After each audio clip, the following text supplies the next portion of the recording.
Welcome to the Social Network Show. Today we continue our series of one-on-one interviews straight from the New Media Expo. Dr. Nat interviews bestseller author and international speaker Jeffrey Hayzlett. Let's go to the interview.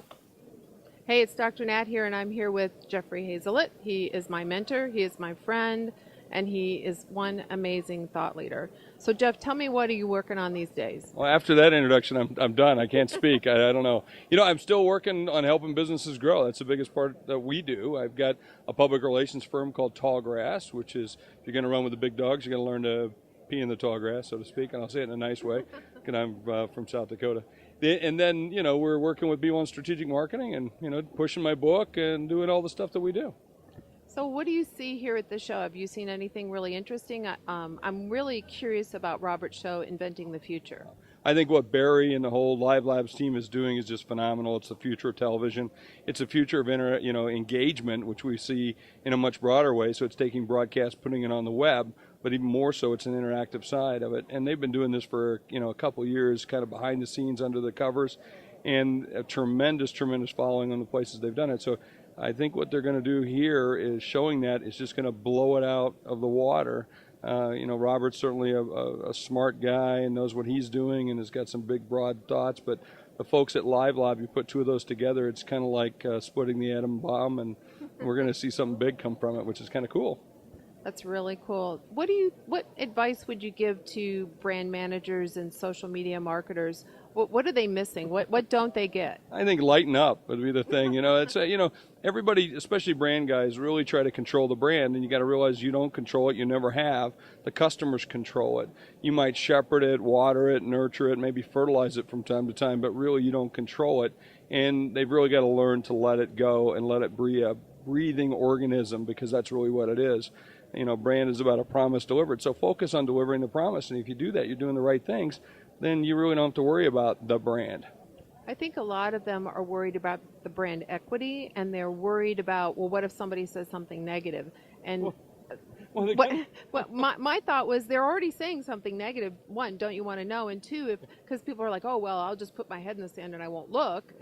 But people are saying those things. So because I've had companies say to me, well, Dr. Nat, I'm not going to get involved because I don't want something bad to be said. And I said, well, don't you have more control if you're part of the conversation than if you just let it happen? Yeah, they're idiots. Anyone that's saying that's just, you're a flipping idiot. And I'll just say it like that, and I'll say it to your face. I'll say Jeff said so. You can say it. Look, the things are being said about you. The worst thing is someone could say about you is nothing. That's the worst thing. So if they're even saying bad things, I want to know that. I want to know when someone's complaining about my product, my service, my people, whatever it might be, so that I can go fix that. That's what you want to know. So they're saying it. Every product's got problem. Every service has got problem. You're not going to be 100%. There are people who are mad at Apple. And we think Apple's got the best in the world, which they probably do, but people are still upset with them. No, they got upset with the whole map thing. Well, just the map. How about change the cords? They just changed the cords on everything. That's a whole revenue model. I'm going to strangle someone at some point, but so all that's going on. But you want to know that. You want to be able to engage the customers and know they're having bad experiences, so you can make them good experience. And that's what people want. They don't want everything rosy, because they know it's not going to be rosy. That's the way life is. So move on, get it. Well, I think that a lot of brands were kind of doing the head in the sand, kind of the ostrich, I would call that. And now what they're really realizing is that consumer feedback is really gold. And I liken it back to the days when I worked in automotive, where Deming said, listen to your customers, listen to your employees, take the feedback and integrate it. And so when I talk to a lot of C-level people, they ask me what social media is, and I said, it's the voice of the customer. Don't you want to know what your customers think? Well, and it's even bigger and broader than that, in that the old model for innovation used to be top-down driven in terms of, here's our resources, here's what Is that innovation? Well, that's what they do. That's what they thought. No, they thought. We used to have a department of innovation, which I always thought was kind of interesting, but it's really now spontaneous.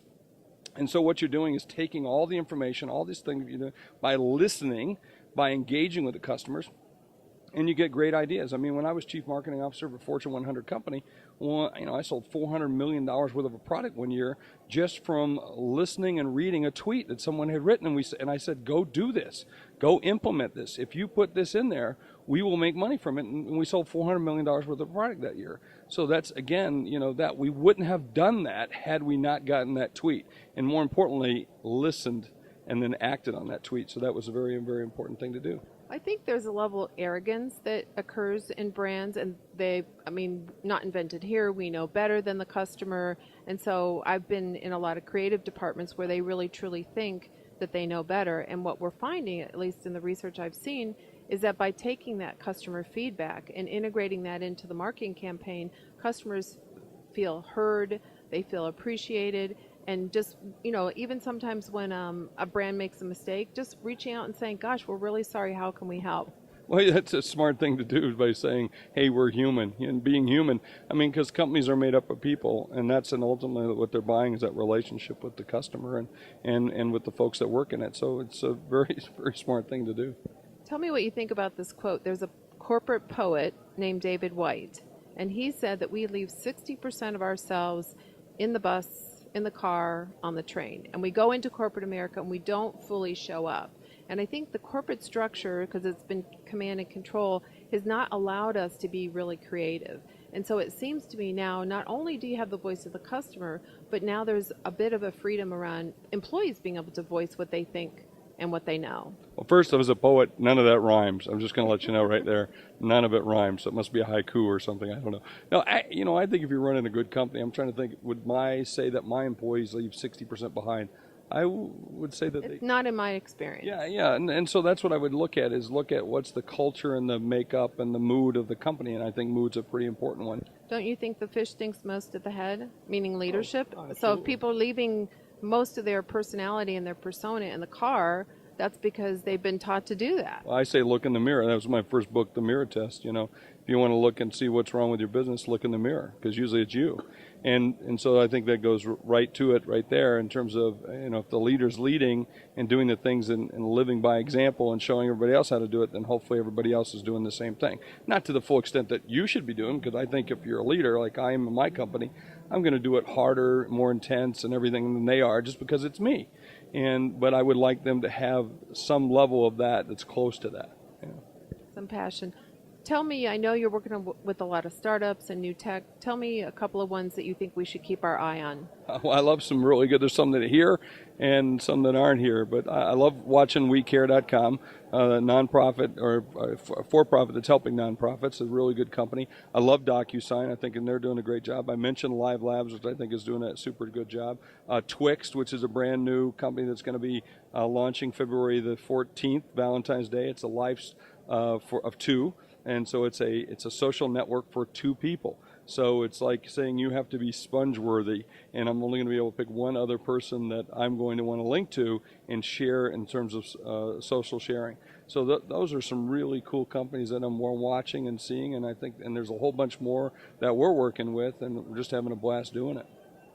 So what would you leave our viewers with? What's the single most thing they need to focus on this year?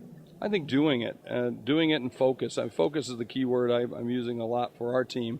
I keep telling my team, look, and my speaking, the television, and the stuff that we do and I do, I said I just want to hit the mark. And what I mean by that is I want all the details, everything else focused around getting me ready for that. So all I got to do is go hit the mark on the stage. Oh, nice. And so for you and your business, everyone has their own unique kind of skill set that they bring to the business. So what do you have to do to hit the mark? And then get rid of everything else and just focus on those things of hitting the mark. And if you do that, I think things go a lot smoother for your business. Well, I want to thank you, Jeff, very much for the interview, but also for being part of one of your masterminds. You have truly changed my life. Oh, that's nice. And I am very grateful, and I am excited about the future in a way I have never been excited before. Awesome. Well, I appreciate it.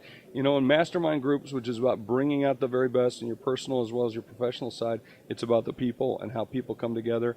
And it's just a matter of getting them in the room and letting them share. And that's what it's all about. It's a good thing. Thank you. Thank you.